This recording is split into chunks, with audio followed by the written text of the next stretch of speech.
Bonjour à... Oula. Bonjour à toutes et à tous. Merci d'être venus aussi nombreux à ma première conf, donc soyez indulgents s'il vous plaît. Ma conf, c'est 30 ans d'UI, l'évolution des interfaces web du point de vue des devs.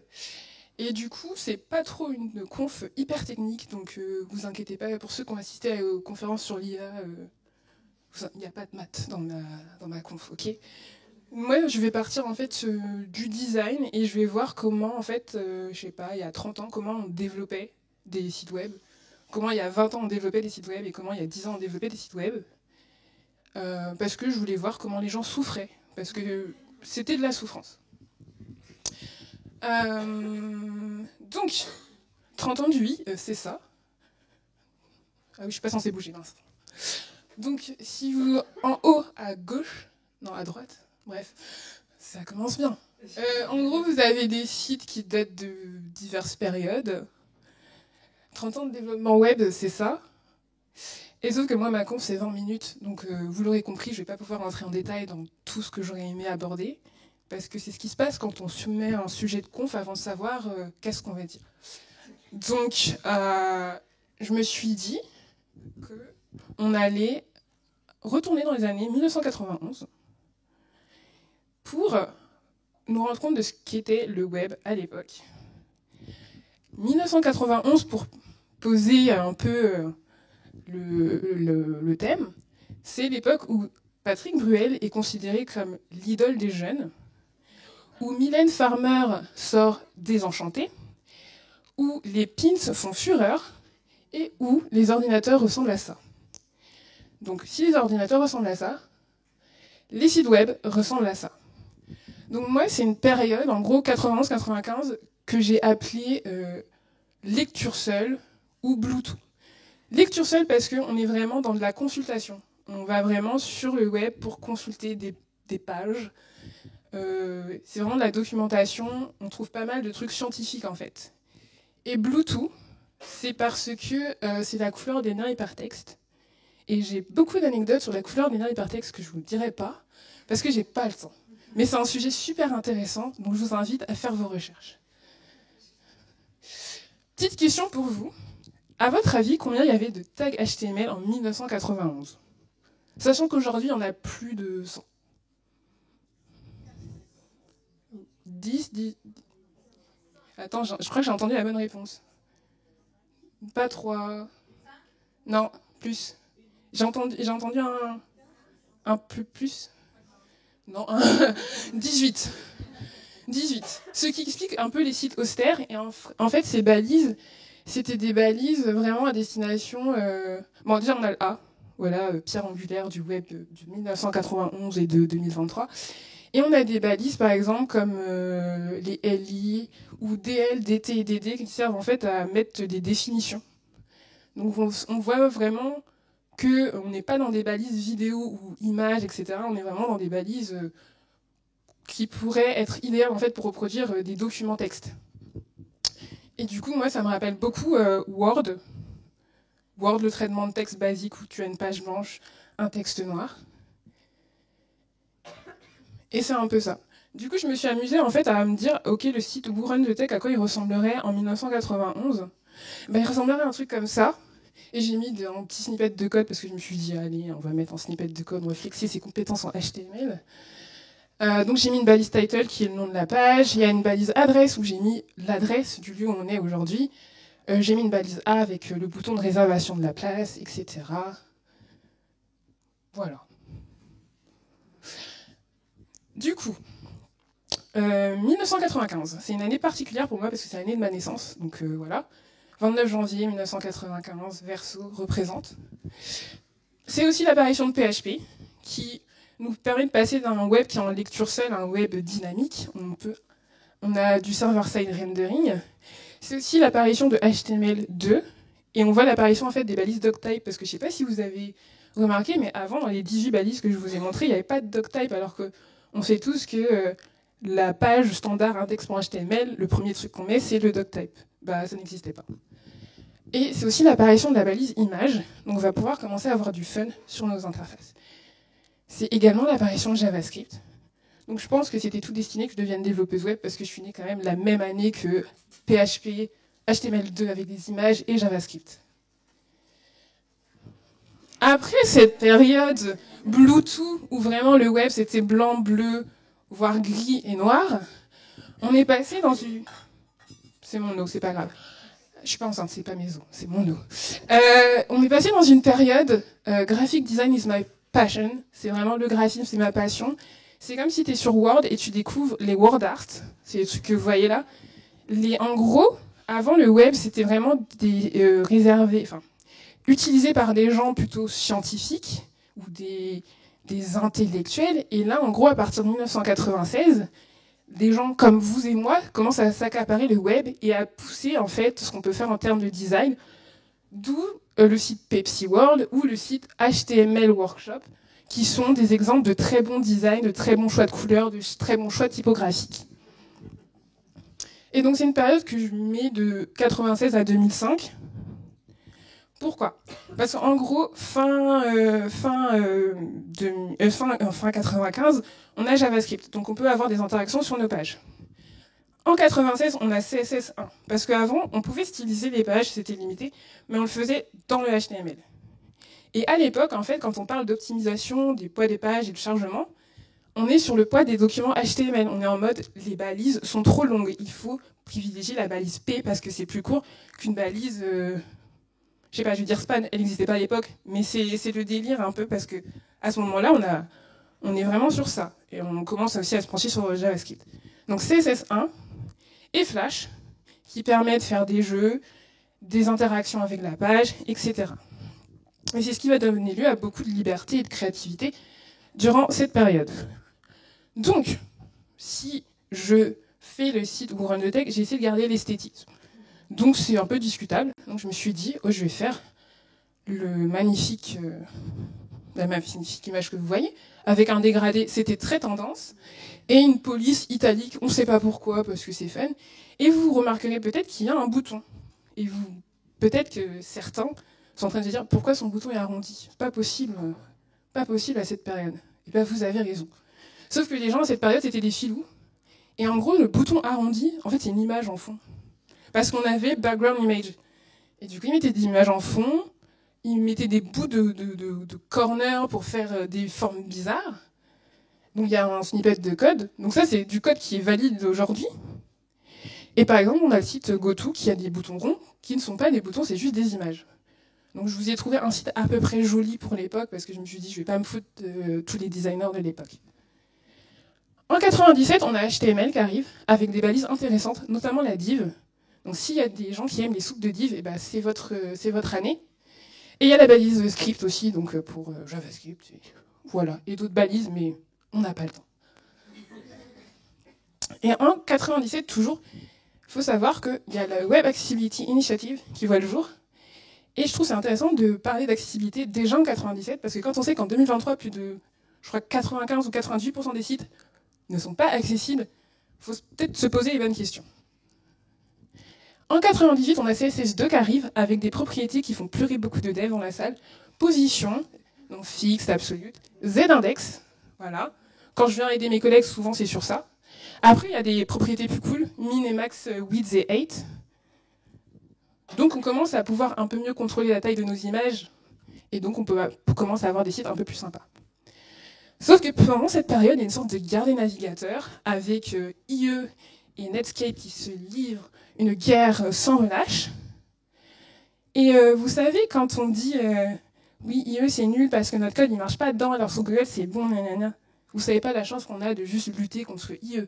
Parce qu'à cette époque, là je vous ai cité deux navigateurs, mais il y en a plein d'autres. Et ils n'implémentent pas tous l'aspect HTML et CSS de la même façon. Du coup, en fonction du navigateur, vous savez pas à quoi va ressembler votre site. Du coup, il y a un gars, et j'ai oublié son nom, je crois que c'est Todd Farner.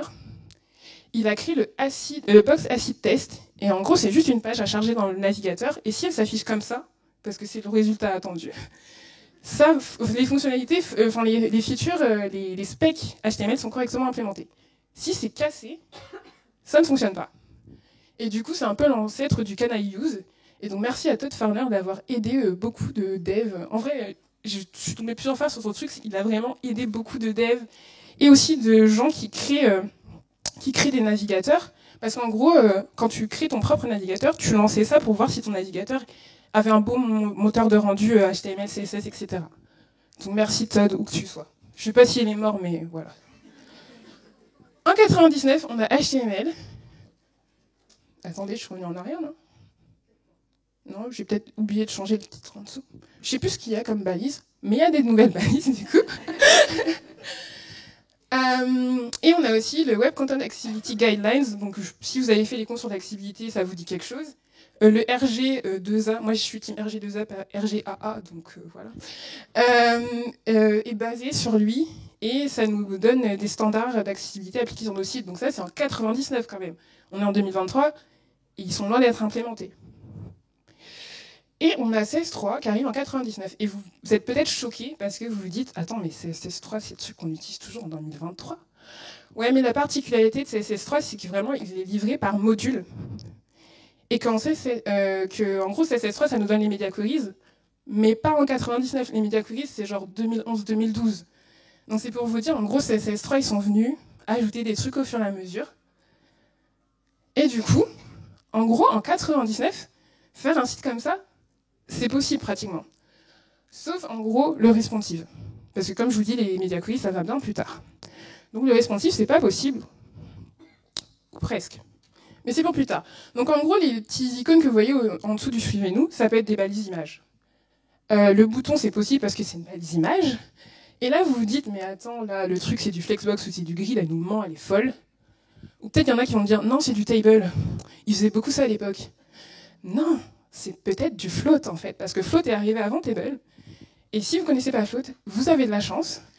Ne l'utilisez pas, sauf dans des cas très rares, mais en général, vous n'allez pas l'utiliser. Mais ça permettait en fait de faire ce layout-là. Ensuite, il y a des gens qui ont utilisé Table parce qu'en fait, c'est plus facile d'utiliser des balises HTML mal que d'utiliser du CSS correctement. Donc, les gens utilisaient des tables qui stylisaient pour pas qu'on voit que c'est des tableaux. Mais c'est pas bien parce que les tables, c'est une balise sémantique et la sémantique, ça s'utilise pour apporter du sens. Voilà. Accessibilité. Donc, je vous ai parlé de responsive. Et bah, en 2001, il y a Audi qui lance le premier site semi-responsive parce que en gros c'est du JS. C'est pas du CSS, c'est pas des media queries. Et en gros ils vont se baser sur la résolution du navigateur pour savoir quel site afficher. En gros ils visent 3 résolutions. 640 c'est la plus petite et la plus grande n'est pas beaucoup plus grande quoi. Mais parce que là dites-vous que la largeur de mes fenêtres en proportion est plus large. J'ai agrandi l'image pour pas devoir refaire mes slides en fait. C'est vraiment pas large. Et donc c'est comme ça qu'ils aient dit responsive à l'époque, pour ceux qui voulaient en faire, parce que 2001, on n'est pas iPhone, hein, on n'est pas... Du coup, il s'est passé d'autres choses, mais là encore, j'ai pas le temps.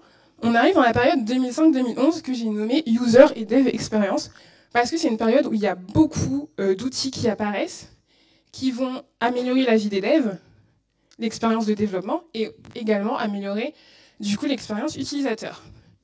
Donc, en 2004, il y a Mark Zuckerberg qui lance Facebook, qui va nous... Bon, je vais rien dire. Bref. En 2007, il me semble, il y a l'iPhone qui sort. Les PC, ça ressemble à ça. C'est pour vraiment vous projeter en arrière. C'est le premier iPhone, ça. Et du coup, en 2005, il y a aussi Ajax, le cauchemar de certaines personnes, peut-être, qui nous permet de faire de l'asynchrone et du coup des requêtes serveurs. Et pas besoin de recharger la totalité de la page. Et qu'est-ce que c'est bien quand on tape quelque chose dans la page de recherche et qu'il y a juste la zone qui se recharge, pas toute la page. C'est vraiment génial pour l'utilisateur. Ouais, mais pour les devs, est-ce que c'est cool? Non. Du coup, il y a un gars en 2006, il lance ça. Donc il y en a peut-être, c'est traumatique peut-être. Mais à l'époque, franchement, jQuery, ça facilite les requêtes Ajax, ça facilite l'animation, ça facilite la manipulation du DOM. C'est vraiment le framework qui te sauve. Et c'est pour ça qu'il est dans beaucoup de projets. C'est pour ça qu'il y a du legacy. Et c'est pour ça que, moi, par exemple, quand j'ai commencé le dev, il y a 4 ans, j'utilisais jQuery. Donc c'est pour vous dire, méfiez-vous. En 2006, il y a SAS, un préprocesseur. Quelques années plus tard, je crois 2009, il y a LESS qui sort. Donc là, ça nous permet de faire du CSS plus facilement. On a accès à des mixins, des fonctions, des variables. Ok, en 2023, vous allez me dire, on a déjà des variables en CSS. Ouais, mais en 2006, les variables, ça change la vie. Ça permet d'avoir un code qu'on peut maintenir plus facilement. Et en 2007, on a CSS Grid, donc c'est bon, adieu float, c'est terminé, les tables c'est terminé. Ah oui, mais sauf que c'est pas forcément implémenté dans tous les navigateurs. Du coup, il faut checker que le support est bon. C'est pour ça que même si de Grid arrive en 2007, pardon, il n'est pas forcément utilisé. Je me suis dit que j'allais mentionner 2008 Stack Overflow. Voilà. Pour ceux qui ne connaissent pas, c'est anciennement ChatGPT, quoi. Et en 2009, du coup, on a Flexbox. Et si vous regardez, je pense que vous voyez rien.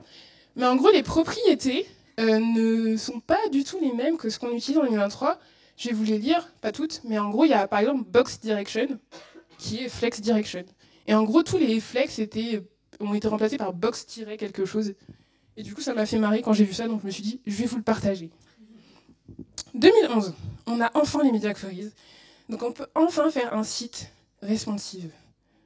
Ou essayer d'en faire un. 2012, période sombre, guerre des frameworks.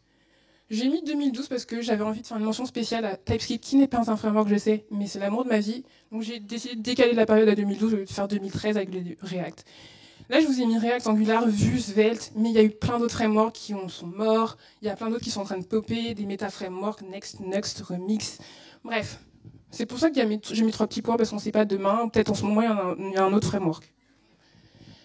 Et du coup, 2014, on a HTML5, qui est mon amant, du coup, qui a d'autres balises sémantiques, articles, aside, header, section. Là, on peut faire du bon HTML sémantique que les lecteurs d'écran comprennent. On peut éviter la soupe de div ou de span, c'est génial. Et on a la balise vidéo. Pourquoi je parle de la balise vidéo? Parce que je vous ai parlé de Flash. J'aurais bien aimé faire tout un sujet sur ça, mais je peux pas. En gros, en 2015, il y a YouTube qui utilisait Flash en tant que player, qui lui dit bye bye et qui préfère utiliser la balise vidéo. Et du coup, ça, le refus d'Apple d'avoir Flash et le fait qu'en fait Flash c'est un plugin qu'on télécharge sur son navigateur, c'est un peu kill le truc. Ça a kill Flash. Ok, du coup en 2023, qu'est-ce qui se passe? En 2023, je ne savais pas quoi vous mettre parce qu'il se passe plein de choses. Même en HTML et CSS. On parle de CSS4. Il y a eu des nouveautés, par exemple. Manon, tout à l'heure, elle a parlé de la balise dialogue. La balise dialogue, c'est récent. Ça existait déjà, mais ce n'était pas implémenté dans le navigateur. Maintenant, c'est un plus grand support. CSS3, il y a des choses qui arrivent. Il y a des choses qui sont déjà arrivées récemment. Il y a le as. Et pour ceux qui aiment l'intégration, je pense que le 2.as a changé la vie. J'ai pas le temps de vous l'expliquer, mais bon. Et tout ça pour dire qu'en fait, là, je suis revenue brièvement sur 30 ans d'intégration, grosso modo, pour vous montrer pour vous aider à mieux comprendre en fait d'où on est parti, pour mieux comprendre où on en est. Parce qu'il y a des choses en fait qu'on refait, mais différemment. Par exemple, jQuery, ça a changé la vie de plein de gens. Il y a des React, ça a changé la vie de plein de gens en fait. Ça a changé la manière de coder les choses, ça a facilité la manière de coder pour plein de gens, mais juste à des époques différentes. On a eu les mêmes soucis de compatibilité navigateur, où je vous ai montré le box acid model, et nous, on se battait il y a quelques années avec IE, et maintenant c'est Safari, ou maintenant c'est Firefox, etc. Donc en fait, les problèmes se répètent, et les solutions proposées sont nouvelles, et continuent d'évoluer, et même les langages comme HTML et CSS, que les gens disent oui, c'est easy, ça change pas, c'est plan-plan, c'est nul, eux aussi continuent d'évoluer, et vont nous permettre peut-être, à terme, d'avoir moins de JS sur nos pages, parce que moi, je lutte pour ça, pour un web plus léger, accessible. Et j'aime bien l'intégration, donc je vous invite à vous plonger dans le HTML et CSS, parce qu'il y a plein de nouveautés qui arrivent qui vous chamboulent la tête. Voilà. Merci.